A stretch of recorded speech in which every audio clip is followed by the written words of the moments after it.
This episode is brought to you by Leatherneck Magazine. Scuttlebutt listeners, attend! It's time for Leatherneck Magazine's annual writing contest, and we want to know what you think makes a good leader. The history of the Corps is filled with legendary examples of outstanding leaders, and today's Marines maintain that tradition of excellence. Drawing from our storied history, or from your own experience, describe the single most important thing you've learned about leading Marines, or describe an outstanding Marine Corps leader and what makes them successful. Submit your story by March 31st, and you can win up to $1,000 in prize money. Your story may also be featured in a future issue of Leatherneck.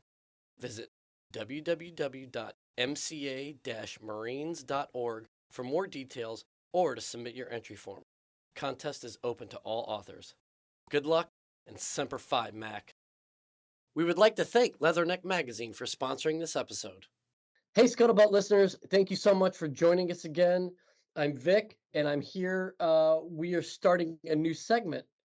We're calling it Catching Up with Old Friends. And as our inaugural series commander now coming through is Aeron Sullivan. Aeron, man, thank you so much for being here. Yeah, thanks for having me back. It's good to see you. And so Aeron came on, oh, geez, that had to have been coming up on 2 years now. I think that sounds We, right. yeah, when I was out in Cali, seeing all you West Coasters, being super jealous. Um, and we linked up via LinkedIn, no pun intended, but I guess it's there. Um, and then it turned out there that we had so many inroads. Um, just for those folks who maybe missed that episode, if you could just give us sort of a brief sort of backstory or as detailed as you want, just who you are, where you came from, and you know how you we got linked up. Yeah, for sure. Yeah, so I was a assault amphibian officer, and from 2000 Right. Yeah. and Yes. that's right, 2007 through late 14, early 15. And when I got out of the Marines, I started a startup, started a company. Was there a couple of years, ended up joining a nonprofit group called Bible Project, and was there for 5 years. And while I was there, encountered some challenges around international currency management, which was my inspiration to start the current company that I founded and lead called Pangea. So yeah, other than my time in the Marines, I've pretty much been in startups, both for profit and nonprofit. Married, 2 kids. I still live here in San Diego, California, courtesy of There. uh, Camp Pendleton. And yeah, Yeah, that's so cool. So yeah, the we happen to be at Third Tracks at the same time, just at different. Well, I guess not the same time. I left the summer of 13, and you were coming on because Jason Philos took over my company, and then you were one of his platoon commanders. So yep, we that's sort of right. crossed paths there. And then I was working CD&I here at Quantico, and you were at AVTB, That's right. Yep. which I can't believe we didn't run into each other all the times we were talking ACV and having stuff come down and doing all the testing and stuff. But yeah, so thank you, LinkedIn. And now, man, it's been great sort of following you, with everything you're doing, and you know, talking to folks through Bible Project who knew you and I know now, and yeah, it's been a really great thing. So along those lines, so let's talk about Pangea. So could you give us, I guess, the 35,000-foot view of what Pangea is, and then we'll start to dial in a little more on what it is that you guys actually do. Yeah, for sure. Um, well, so, and I probably explained it similarly on the last show, but whenever you've traveled internationally, you are probably pretty accustomed to having to exchange, currency. So if I travel to London, I've got to change out my dollars for pounds. Now, most of us use credit cards, but when you swipe your credit card, that's essentially what the bank is doing. On your behalf, for a fee, they're exchanging your US dollar denominated credit card, funds for Great British pounds. Now, when we're traveling, having fun, we don't really think much about that. But businesses that operate internationally have to do this all the time. And in fact, nowadays, if you start a company, you're pretty much global right away. It used to be that like you got to a certain size and you're like, okay, well, we dominated, regionally and then statewide and then nationwide. And now we have the scale and the capability to go international. But today, everyone's basically international by default. I mean, you can be like, a small craft maker in Omaha, Nebraska. You're buying, raw goods online from Indonesia, receiving those goods, creating a product of some sort, selling it on Shopify, a global e-commerce platform based out of Toronto, and your customers are in Europe and the UK and Australia. And you know, it's it's basically an international economy at this point. It's moving more that way. And so the challenge is that today, digitally driven companies or tech companies, and even all the way down to small and medium sized businesses, if everyone's doing business internationally, there's a lot of challenges that traditionally came with that. And one of those is managing currency. Um, but typically, companies like Apple, they have a 500-person treasury team. So not their finance department, just their treasury team. And that treasury team is responsible for managing, currency contracts and things like that. Um, Most tech companies are moving at a speed and scale and complexity that humans can't even wrap their mind around really what's happening, in the code and the transactions. And small and medium-sized businesses alike don't have a treasury team. It's like, one person or a very small team. So we built a technology platform that uses AI that basically replicates what a human treasury team would do, but it can do it really fast. It can do it at scale, and it can do it in a purely automated way that essentially makes the currency, relationships between countries disappear so that you can just do your work. You can just run your business. That's really cool. And so when the way you explained it last time was when you were with Bible Project, you were talking 7, 8 figure things as you were working with artists and content developers. Um, and you were working in language translations of biblical texts, of podcasts, of all of these things that required people on the ground in those countries to translate in that native language. Um, and where for like, you know, Vic Rubel, you're talking 8 figures seems astronomical. But what you were saying is before Pangea, if you weren't talking 9 to 10 figures, most folks weren't really wanting to deal with the currency exchange rates and the hedging. Is that correct? Yeah, I would say that if you're doing even under 100 million a year, the bank basically treats you like an individual. Like, you're basically you're of no consequence. You know, um, you when you get to 500 million or more per year, you actually get a relationship with somebody at the bank that will kind of give you preferred rates, preferred treatment. But it's not really till you're in the multi-billion dollars of international volume where you can even afford to build the team internally that would manage it. And so, really, to go from a place of sort of not managing currency to like professionally managing currency, you've basically got to be a mid-cap public company with a dozen-person treasury team, billions of dollars of FX flow, or you have no chance of competing in the international markets with any level of professionalism or optimization, which just basically means it costs you a lot of money and puts you at a lot of risk. And so, effectively what we're doing is reducing the barriers of entry and the speed in which you can implement complex, sophisticated solutions, that just make you more competitive as a business. And you can do it, at the size of a couple million a year in volume. Without having to assume a ton of risk that Right. as you're in the process of negotiating something that by the time you come to an agreement, the price has already changed and now you owe more money, right? Yeah, yeah, yeah, for sure. Yeah, as an example, we help a lot of nonprofits. We've got a number of nonprofits that have programs in Kenya. And over the last 21 days, the Kenyan shilling has devalued, or excuse me, has revalued against the dollar 14%. So last month when you did your budget for your Kenya operations, this month you're going to need 14% more money to do the same thing that you would have when you budgeted last month. Um, this happens across the world all the time, and with some of the solutions we offer, we can help mitigate or eliminate that potentiality. Yeah, and so I guess the question is that as an Amtracker who worked at a ton of startups, sort of on your own that had really nothing to do with finance, where I know when we had talked, working like we had mentioned, working with Bible Project, you saw that there was a risk that you could there was a there was an opening or there was a market for something like Pangea. What what is it in you that said, let me fill that gap with Pangea? Like, where does that come Yeah, from?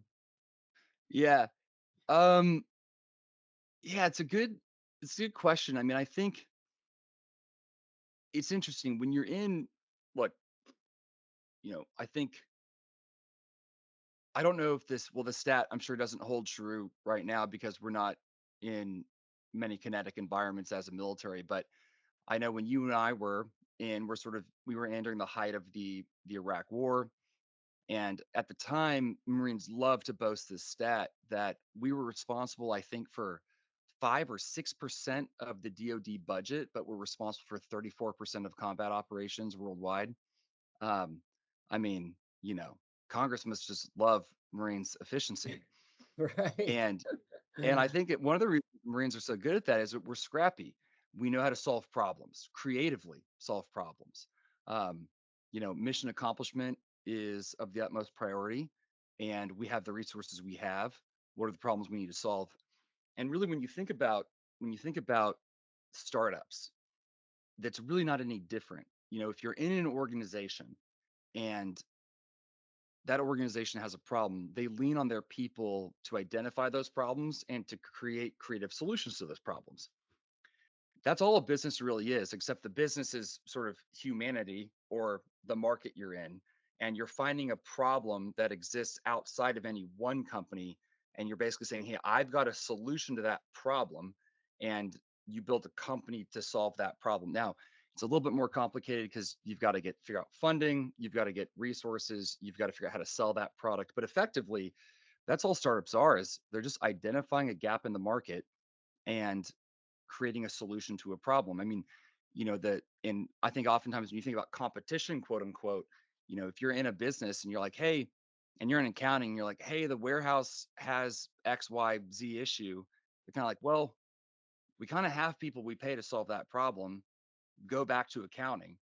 And I think in the global marketplace, when you create these solutions, well, in some ways, you're both vying for the same job in that business to solve that same problem. So it's a little different, but fundamentally, yeah, man, it's startups and entrepreneurship. It's just about solving problems. So interesting because I would say that the current cult, well, the way I see it, World According to Vic, there's sort of an interesting dichotomy of perception, and I guess we'll start with perception because that's where a lot of the impetus in this drive comes from. If you perceive the world in a certain way, then you will either be hopeful of your initiative or you will be so beaten about the head and ears that you just all you want to do is just swim with the school, right? Mm-hmm. Um, Mm-hmm. do when you look at sort of the way I see it again, like there is this sort of almost irrational feeling that I can become an influencer, right? I hate to speak begrudgingly about the emerging generation, but there is this sense that because of the internet and the availability of influencers and all of these various social media platforms, that if all I can do is like master this one dance or pull off this one trick or have a hot take on YouTube, I can then essentially I can brand myself. My startup initiative is myself as my brand. Then there's the Mm, other side of it that's like look, it's an oversaturated market everywhere. What you need to do is go into an established place. And I feel like what you have done through Bible Project, through Trade through now Pangea is that you're in that middle ground where it's a very calculated, well-informed move, but you're not going to just fall and you're not just going to become another cog in the machine. There's a question here, I promise. All Yeah, of yeah. that is the same. Where the hell does that come from? Mm, Like, uh, is that really being like the OPSO at AVTB and having this, understanding of the environment, having the training of, SMEAC and OODA loops and all of these, JJ did type buckles that you got to see that like AVTB, again, is this sort of weird hybrid that exists between acquisitions and the DoD. It's a DoD entity, but it also exists outside of, sort of the normal MAGTF structures. Being an OPSO then on that lonely island, lonely island on a lonely island, is that where a lot of this yeah. comes from? That's an interesting question. So I would say that actually how Marines are trained in thinking about, concept of the operations, about mission sets around, both purpose, method, end state, actually does correlate really well to the corporate environment.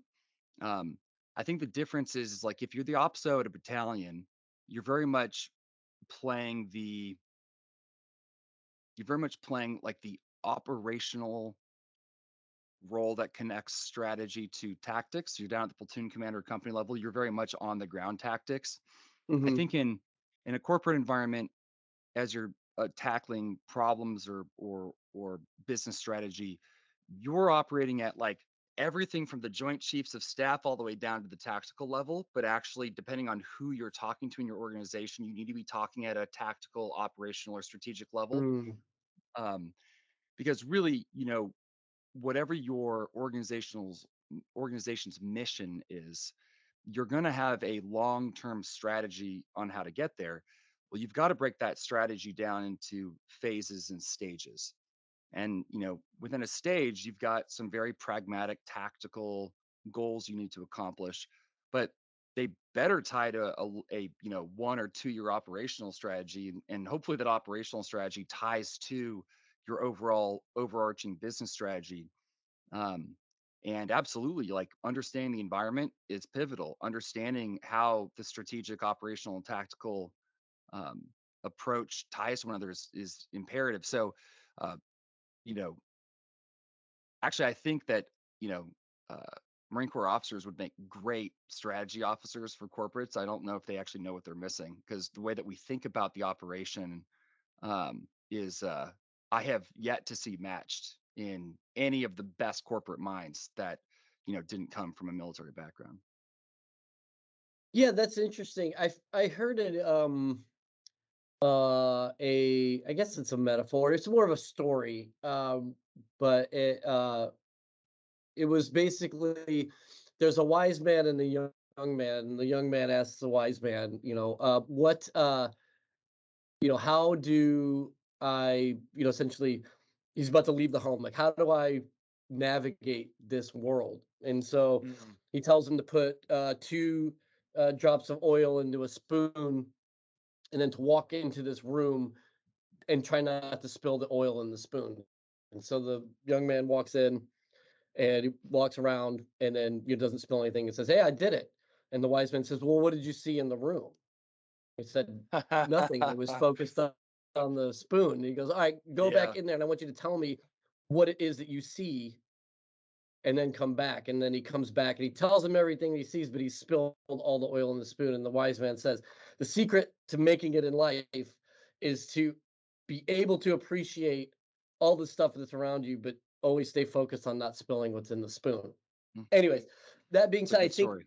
I think what you're alluding to and what the military kind of just beats into you is that you have to do both, especially as a combat arms officer. You, like you said, you've got you're all 10 fingers, all 10 toes in the tactical. You can't lose sight of the operational, and you damn sure better not lose sight of the strategic, or you're gonna get people killed or fired. Right. Yep. Um, so yeah, I think that's really profound. That that statement that military officers would make great strategic officers in corporate America, but at the same time, you aren't corporate America fully. Well, that's true. Um, yeah, startups are uh, more flat Hmm. organizations, at least at first. I don't think anybody really has a good definition of when a startup is like no longer a startup. Right. Um, but but yeah, it is more flat. It's very fast paced. It's easy to change business plans or pricing or things like that because there's less repercussions. Um, but certainly there's elements of corporate America that you would, you know, probably envision in your mind as being true for startups as well. You know, objective and key result tracking, performance reviews, uh, lots of meetings. You know, all of that's still very much Yeah. true. Yeah. Is does that sort of flat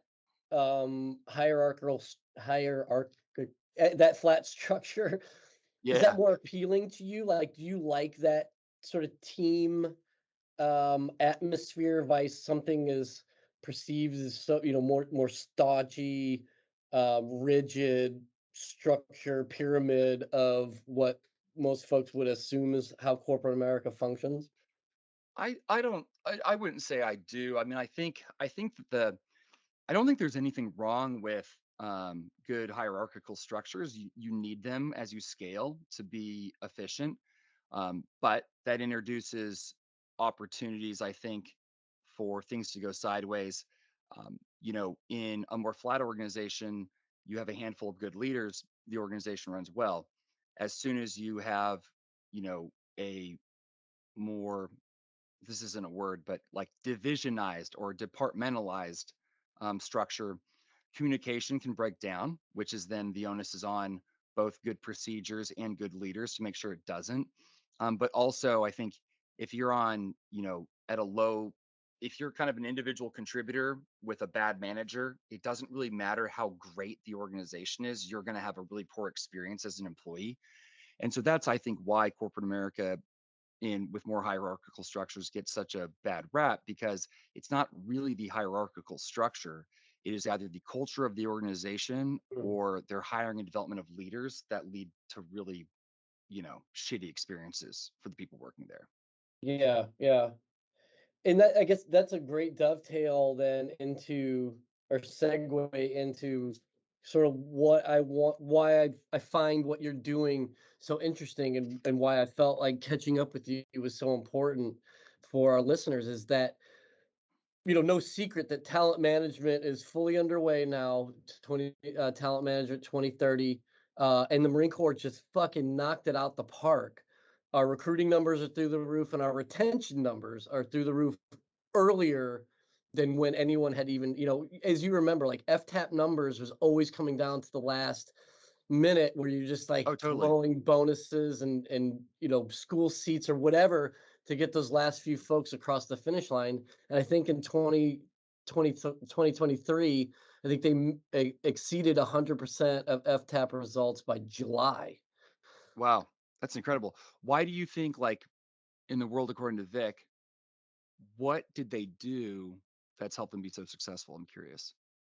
Yeah, I really wish I was as plugged in to be able to speak as intelligently about it. But from my understanding, it was this idea of, to take out some of the rigidity of that reenlistment stuff, like, and the change in the mindset. I know Sergeant Major Black was big on this, talking, and obviously General Berger as well. But our model was, um, recruit, train, replace. Mm, And they wanted to go into the recruit, train, retain.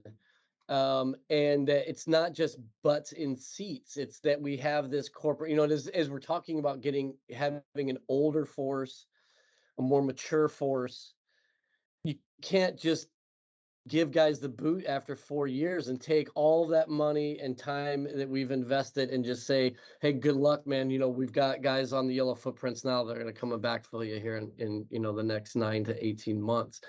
Um, and so I think we really started looking at like, is it such a bad thing to homestead? Is that really so awful? Um, Mm-hmm. do families always have to live in shitty barracks? Does the Yeah. food always have to suck? Um, if you have a guy who wants to go to school but doesn't want to get promoted, just wants to delay his promotion just for a year so he can finish grad school, does he all of a sudden get a P? Like, is he already now being looked at as some sort of like Judas in this in the culture Right. because he's not willing to Right. constantly jump on the grenade? Yeah. Um, I think a lot of that had to do with it, and I think um, I think they're still working on how to get tech savvy folks in to be able to fully compete um, with industry when you're talking about leaders who have experience in the private sector who want to serve but they don't want to come back, and they have a 3 master's degrees and all these various certificates, but yet you're going to make them a second lieutenant. I don't know, that it's not quite as attractive. They're taking like $100,000 pay cut. Yeah, Um, totally. so I think they're looking at lateral entry things. It's still prickly, but one of the things I think they're starting to talk about, and I think they're really doing, is they put a lot of onus on training and education.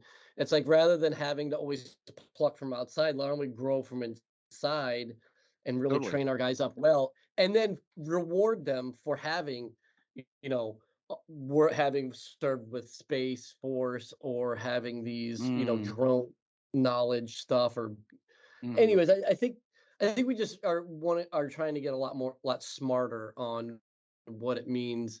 Because for us, so much of it was like, well, I'm a Marine. Like this is what Marines do. Like I wanted to be a Marine.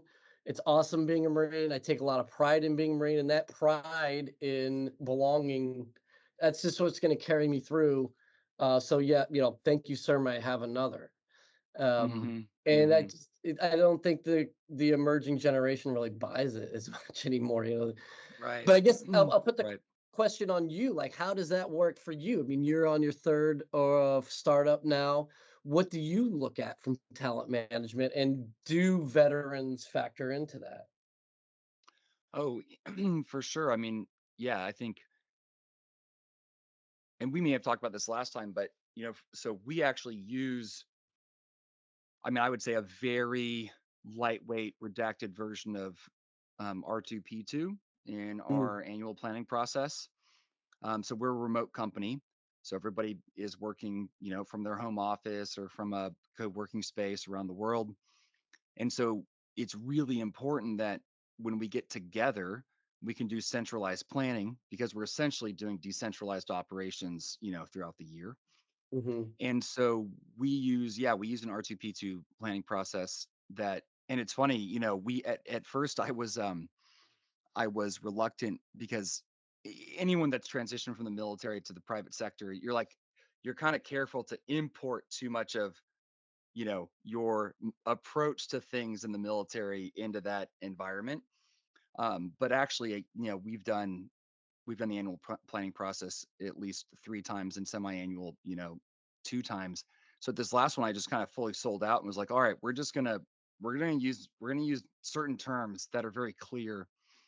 And so, we've got a mission for the season, we've got objectives, and each objective has a main effort and a supporting effort or 2 supporting efforts. And it's amazing the amount of clarity that it brings to people in those situations when they're like, oh, I'm the main effort. It's actually my responsibility to accomplish this objective. It's your responsibility to help me in X way. yeah, Just super efficient, super helpful. And so anytime we have veterans that are interested in joining the company, what I know is that I am getting millions of dollars worth of training on how to think, on how to plan that I'm not going to have to pay for and then I can take for granted. And so, yeah, I mean, veterans are definitely, I mean, our company is only 20 full time, maybe 30 with part time. And we've got an Army Ranger captain, a Marine Corps major, and a Marine Corps captain, all serving. And guess what? They become central facilitators of that planning process because they know the process. Yeah. And people have increasingly trust the process. But to answer your broader question, how do we retain? I think that is so. I would say that there is, and what I hope the Marine Corps doesn't fall into is there are these what I would call like vanity retention methods. So like, hey, Mm. we have a ping pong table in the office. We've got Right. coffee and cold brew and beer, and we serve you lunch every Cereal day. bar. Yeah. Yeah, yeah. Like this is like a total like I call it the Googleification of the workplace. Yeah. And those might be nice things, but I don't actually think they move the needle much in retention, because they don't actually get to what people really desire, from work. And so, if you're familiar with like Maslow's hierarchy of needs, Hmm. despite how people might feel about like the whole self-realization thing, ultimately what it is it's a way to think about what people need. And it starts at a basic level. Like I need to have food and shelter. I need to have like a family environment that allows me to feel safe. I want to be able to do something where I feel both accomplished personally and affirmed relationally. And ultimately, if you kind of have these different stepping stones that we as humans naturally desire, it ends with really finding purpose. Is there purpose in your life? I think when there are certain types of companies that might be able to overcome this, but I think generally speaking, like, you know, if if if you're working at a place that, I don't know, makes t-shirts, unless you're really passionate about t-shirt design, more than likely you're going to experience that as a job. And I think it's actually going to be hard to retain people long term in jobs like that because it's not really profession, it's job. And so I think, retention always starts with hiring correctly, hiring right. It's hiring people that are both value and purpose aligned. Are you passionate about solving macroeconomic challenges?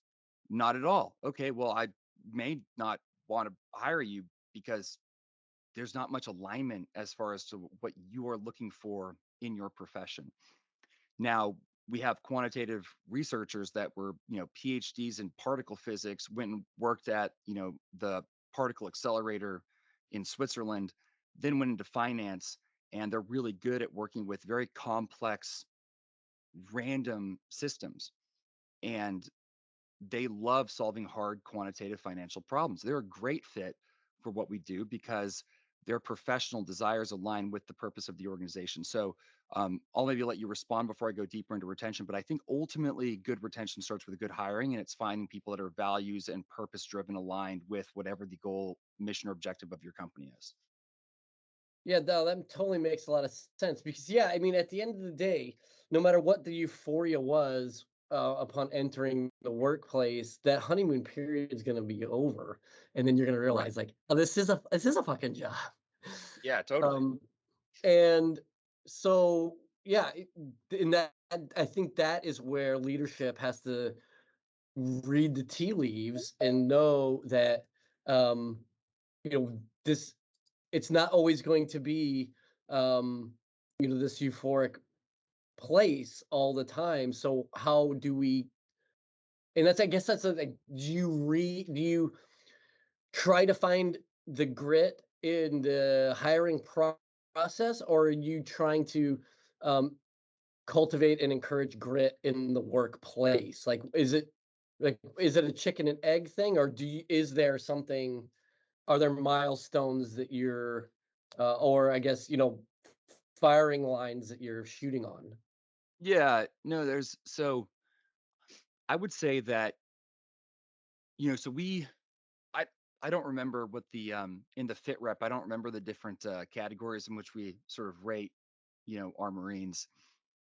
But our version of that is we look at competency, character, and chemistry.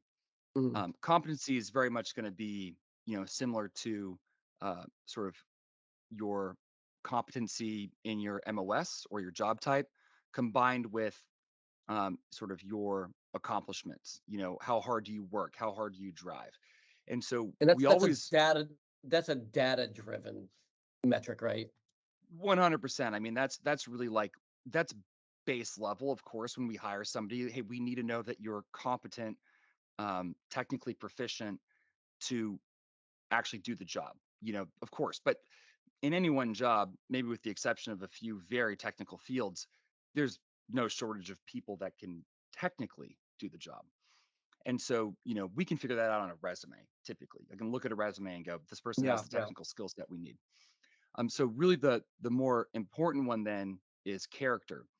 If somebody comes into an interview, you can discern pretty quick, like, are they there for the money? Are they there just for themselves?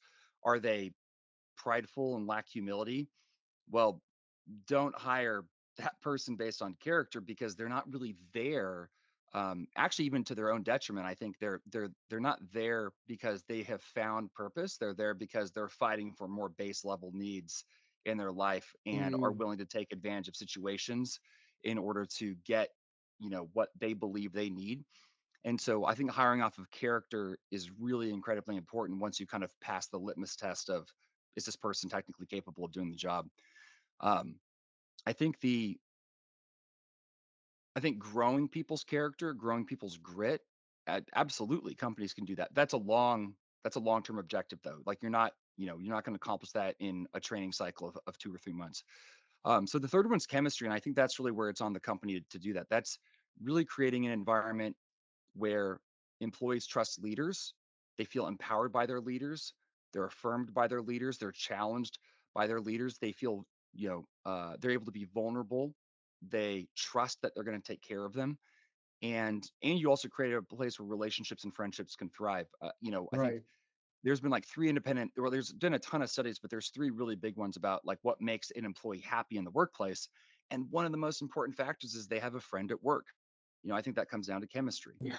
And so that's really, I think, when it comes to retention, first the company needs to hire well, both based on competency and character, and then they need to create a team where the chemistry allows team members to perform above a level in which any one particular person's intelligence or capabilities would necessarily suggest they would. You take subpar soccer players, put them on a team, build great team chemistry, and all of a sudden they're beating giants. And it's not Right. because any one of them is the best player, but because them as a team are great players. That comes down to chemistry. No, that makes a ton of sense. And obviously, we've seen that, as being part of a vehicle crew, Sure. being commanders of platoons. It's like, dude, I'm not concerned about what Washington has to say about this war. I'm fighting this because I'm not going to leave my brothers hanging out. Guys are jumping on extending. Oh, you guys are going to deploy again? Oh, of course I'm going to extend. And if I don't, I'm going to be super pissed. And Right. I'll get to go out with Totally. my guys again. Yeah. No, that Right. makes a ton of sense. And that's good. And that that is a that is your guys' approach. I think that that that works. And but I guess if we could step back just for a minute then on, clearly there's a lot that goes into just building a startup. It's much more than just having a good idea or even having good people. Where, trying to think of how to properly phrase this to tease out what I'm trying to get at is where, does that entrepreneurial spirit does it come from? Like obviously it's within yourself, but like where or for I guess let's put it this way. For those who are listening who feel like, hey, I've got this really great idea and I want to make this happen and I want to be a part of this startup community, where does the where do you walk the walk and talk the talk? Like at what point or what advice would you have for someone who's sitting there saying, I've got this great idea, I just don't know how to make it happen? Sure. What is it? What was it in you that you always felt confident that I'm going to step off of this established thing. Like I already did a startup, it's working. Now I'm going to walk away and start this other thing, and I'm just as confident that this is going to work out. um, well, this is a long answer, so feel free to cut me off at any time. I mentor No, some young please. entrepreneurs. Yeah, I mentor some young entrepreneurs, and we have this, this kind of conversation not infrequently. So first, I would say that being an entrepreneur is not for everyone's temperament because everyone has a different level of risk tolerance. Um, Nice. and so that's not to say that you can't join a startup or join an entrepreneurial endeavor, but maybe you're not the person that's going to start it. You're the person that's going to join early when risk is very high, but maybe a little lower.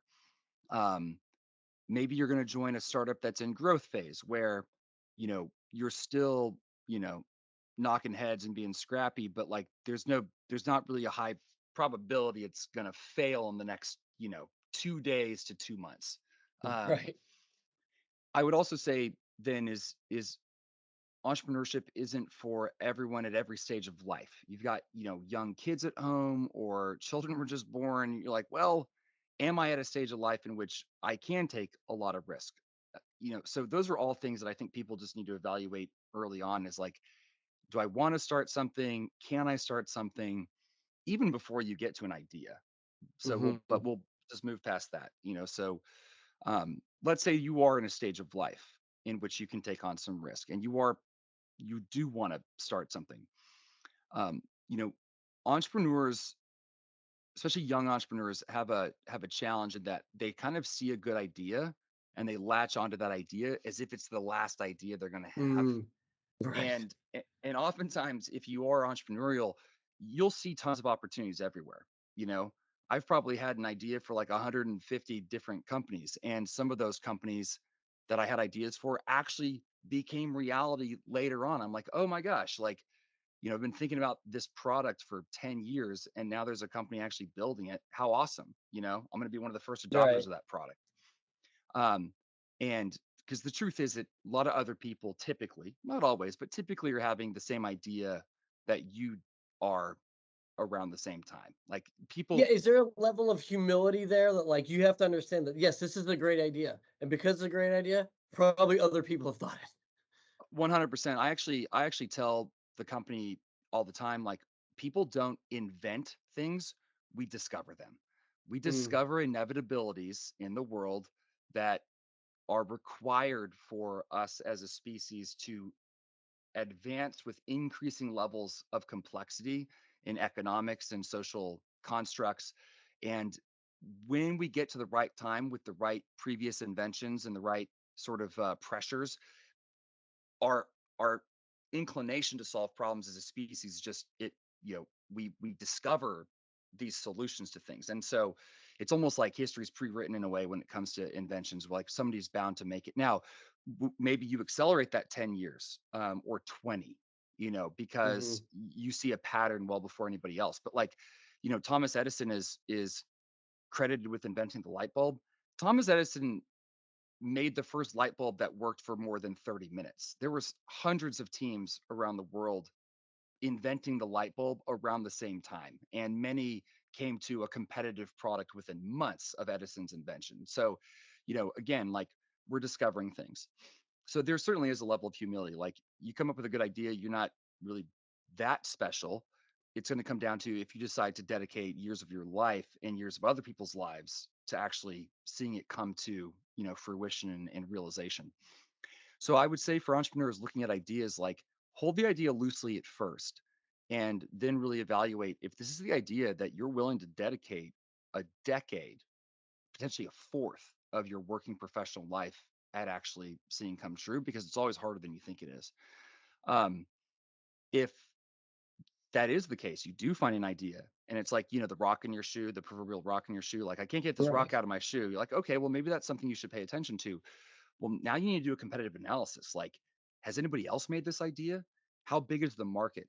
I have entrepreneurs not infrequently come to me and like ask me advice, and they're like, hey, I've got this idea. And really, if you look at the market size, the market size is going to help dictate how large of a company you might have. And so if the whole market worldwide is say $100 billion, well, how much of that market can you capture? 5%, 10%? Right. That means the maximum revenue of your company is going to be $5 to $10 billion, which means that when you apply market multiples to the valuation, that tells you how much your company could be worth, best case scenario, if you absolutely crush it and execute perfectly. And sometimes that equation might be like, oh, shoot, my company at max could be worth $25 million. Okay, well, that's not a venture backed company. A venture capital firm's not going to give you $3 million on speculation you can return 25. They want huge multiples, which means that if you want to start that company, you're either going to need to raise a little seed capital from family or bootstrap it, meaning you're going to have to build it Yeah. over time on your own. And so, Hmm. when you think about, like, I've got an idea, I want to start a company. Okay, well, based on market conditions, what type of company can it be, which is going to dictate how you start it. And and so that's a lot of filtering that's actually going to eliminate a lot of ideas or endeavors that you might actually undertake. I think it's not till you actually know, I want to do this, I can do this, and I have an idea that is worth starting, and I know how to start it, meaning I know what type of company it is. Is it a nonprofit? Is it a for-profit? There's lots of things to consider.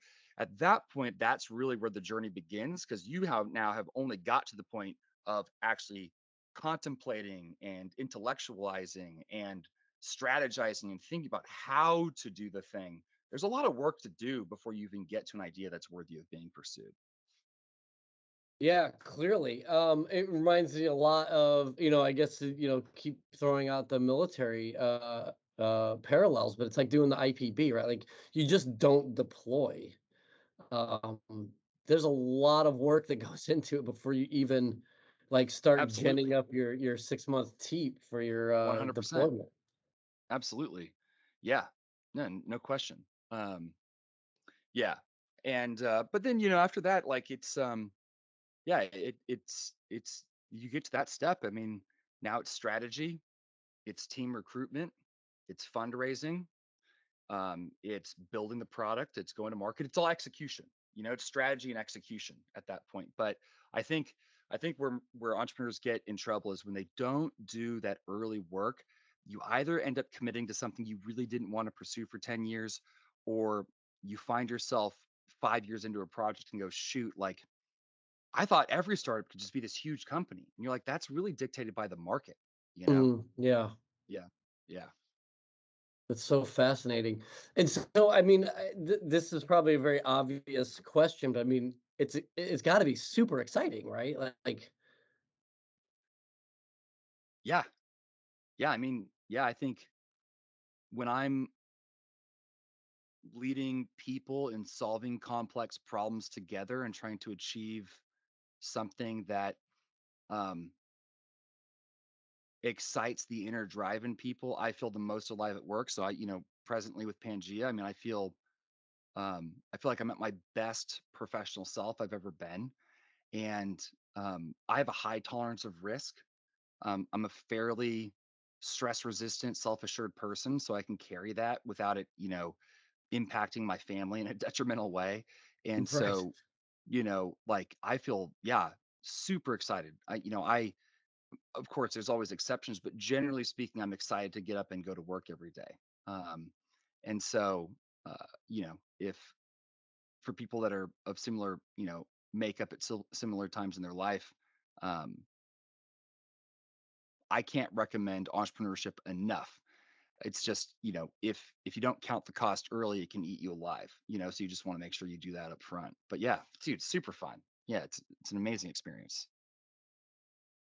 Yeah, man, this has been so great, dude. I feel like, and the thing that I'm loving about this conversation is so much of it is over my head, but I find it just so interesting, and your perspective is so valuable because I think a lot of this does just transfer onto other things. Like we may be talking specifically about startups, but there's a ton of lessons here that I think can apply across a myriad of life experiences. Um, but as we are wrapping up, like for those listeners who still, who feel like I've got this great idea, I can do the work. what would you like? Do you have any advice for them Yeah, I other would than say, send you their resume? yeah, I would say for those that feel like they're in a place to embark in an entrepreneurial endeavor, and for who have a great idea, you know, think about what you would think about what your future clients or customers would Google to find you. Go Google that and see what companies are out there either solving the problem, what people are saying about it, what comes up when you Google it or ask ChatGPT, and really start to do, you know, the the orientation to the battlefield, so to speak. And typically in that process, it will leave you with a lot of understanding and lessons learned. Either, hey, I've got an idea, because this is the same journey I went on with Pangea. I had a problem I wanted solved. I assumed it had been solved. So I Google to find a solution so we can implement it in a Bible project. And I was woefully disappointed with the state of the market and the solution, so much so that I'm like, this has to be solved. This is insane that there is no solution. So sometimes that will be the conclusion you come to, that like, though this really hasn't been solved, I'm not even sure anybody's thinking about it the right way. Hmm. But then sometimes you'll find a competitor who's early to market, and you're like, oh, what I'm thinking of is better than that. Or, oh, actually, they solved some of what I was thinking about, but there's this niche, or there's this segment of it that I might be able to hone in on. So it's just that orientation of the battlefield approach to really gaining intelligence on the market and your potential product. That will just, leave you with so many, I think, it'll help you with your perspective, and level you up in your understanding of what it is that you're embarking on. And I don't even need to share any more, you know, ideas or concepts, because I think just that one activity will get you to a place to step forward in more, um, in a way in which you can better appreciate what it is your next steps are. Sure, sure. If I can offer something to dovetail on that, and you tell me Yeah, if yeah, this is valuable or not. But it reminds me a lot, as I've been doing, going through my creative writing, academic career, and having to workshop different ideas and stuff. Is that this idea of like, and I guess this goes back to sort of our earlier comment of having to be that like influencer, or find that be able to have that YouTube hot take that nobody else has. My advice, or sort of to dovetail off of what you're saying, is also with that Googling, don't be afraid of being derivative. totally. Sometimes the derived product is actually the end state. Like you said, somebody may be early to market, but whatever you could derive off of that may be the thing that everybody really truly does need. They just haven't realized it yet. Think about like crafting stories. Like, dude, if we were afraid of not being derivative, then all storytelling would have stopped like at the Bible, right? Like, Oh, it, for sure. and so it's like, don't let that be a deterrent, though. Find, like you said, find the niche, find the need, or just tell the story, but don't think that it has to always be an original idea. Yeah, that's right. That's right. It's we're all ultimately standing on the shoulders of giants who came before us. I mean, without, you know, there is no MySpace without AOL. There is Right. no Facebook without MySpace. People talk about first mover advantage. Most first movers aren't. When anytime somebody talks about the first mover advantage, and I'm doing air quotes here on the screen between the two of us, um, that first mover probably wasn't really the first mover. The first mover either solved the problem in sort of a hacksaw way, because technology wasn't where it needed to be, or they failed entirely. And so absolutely, like, that's why I say, when you do that research, it's again, it's not there to deter you. It's there to confirm and deny assumptions, and to gain understanding and intelligence, on what it is that on how to approach building the thing that you really feel passionately about building. Yeah. It makes me think of the story of the origin of Transformers. One I of don't the know this story. executives that had, what's that? I don't know the story. Oh, this is great. So, yeah, as an '80s kid, man, like Transformers, G.I. Joe, like, dude, that was the after school power hour. Well, the I woke up, cartoon. I would wake up at 5:30 every day to watch Transformers Beast Wars. I don't know if you remember that one, where they were Oh, like okay. animals that Yeah, yeah, transform. yeah, Love yeah. that show. Yeah, yeah. Yeah, so I'm gonna go way back, man, to the robots in disguise. Um, so the idea of the cartoon was to talk up the toy, and the way that the toy came about was some executive at Hasbro was with his Mhm, kids in Tokyo, and they mhm. went into a toy store, and the kid just would not leave alone the giant fighting robot that would change into stuff. Oh, cool. Yeah. And so the guy was like, all right, well, we can obviously there's a market here for the toy, but there's a market here for like if we could just come up with a storyline, an origin story for this robot, it's Yep. going to explode into this cultural phenomenon. And so, That's anyways, hysterical. yeah, that's where it came from. It came from a 10-year-old not letting go of a toy in Tokyo is how we got I Transformers, love the that. I Transformers love that. Empire. That's actually that yeah, origin stories for so some of the big companies out there like have equally humble beginnings, you know. Sometimes inspiration sparks in the most unlikely of places. That's cool. Yeah, yeah. Well, Aaron, man, dude, this has been so cool. I'm gonna be coming out. The plan right now is I'll be coming out to the West Coast in the fall. So, dude, pencil me in, Hey, man, visit. for some Fred's time there in Old Town. Absolutely. Love that. Yeah, the Mexican food here just hasn't quite matched up, man. So I got to get out there. And, Yeah. Yeah, it's yeah, Mexican food doesn't travel well, both metaphorically and literally. right. Um but yeah, I'd love to see you. Well, hey man, Yeah, thanks for awesome, having me on the dude. show. Thanks for following up on that conversation. Hopefully for any of our budding entrepreneurs that are Marines out there, they can find something valuable from this conversation. For sure, for sure. Is there any social media or anything that I can link folks to find you? I don't do social media, but I am on LinkedIn. Okay, so if you don't mind, we'll hit the LinkedIn, hit you up on LinkedIn For in the sure. show description. Also put Pangea on there for folks to find you Yep. and Pangea.io. all the Yeah. yeah, all the stuff you guys are doing over there. Well, Aaron, man, always a pleasure. You were dude, you're a breath of fresh air, man. Thank you so much for taking the time. Yeah. Thanks for having me. Cheers. A common axiom is that those who do not learn from history are doomed to repeat it. Another axiom is that we sweat in peace so that we don't bleed in war. Here at the Marine Corps Association, we fully understand both.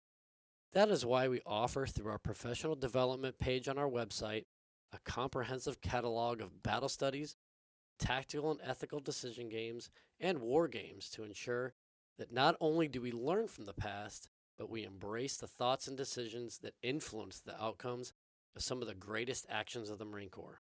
We have tools and techniques that will enhance both unit training as well as enable comprehensive self-study. Check out all that the Marine Corps Association has to offer on our website. Go to mca-marines.org/professional development. That's mca-marines.org/professional development. And get your reps and sets in. Scuttlebutt is a production of the Marine Corps Association. You have heard the voices or contributions from Major Vic Rubel, USMC retired, Nancy Litchman, and or William Truding, and Aaron Sullivan. Ty Frazier is the editor, sound engineer, and technical producer. The Marine Corps Association is not an agency of the United States government. The opinions expressed in this episode are the personal views of the participants and do not reflect the official position of the United States Marine Corps, the Department of Defense, or the Marine Corps Association.